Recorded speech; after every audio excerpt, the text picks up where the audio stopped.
আজকে আরবি মাসের ১ম মাসের ১ম তারিখ অর্থাৎ মুহররম মাসের আজকে ১ম তারিখ। এটা আমরা অনেকেই জানি না। জানবো কি করে? আমরা কি আরবি মাস চিনি? আরবি মাস না চিনলে আমরা আরবি মাসের তারিখ কিভাবে জানবো? এটা আমাদের জন্য খুবই আফসোস, দুর্ভোগ।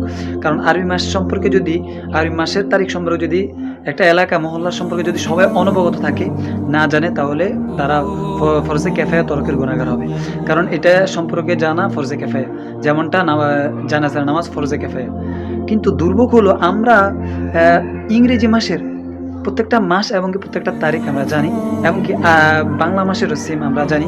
কিন্তু দুর্ভোগ হলো যে আমরা আরবি মাসের সম্পর্কে আমরা কিছুই জানি না। আর এই মাস তো চিনিই না, নাম তো এটা দূরের কথা। আমরা তো নাম তো বলতেই পারবো না যে কি, তারিখ তো পরের কথা। তো আল্লাহ তাআলা আমাদেরকে হেদায়েত দান করুক। আমরা অন্যান্য দিক দিয়ে আমরা ঠিকই এগিয়ে থাকি। কিন্তু আমরা এই সমস্ত কাজে, এই সমস্ত বিষয়ে আমরা অনবগত থেকে আল্লাহ তাআলা আমাদেরকে সহি বুঝ দান করুন।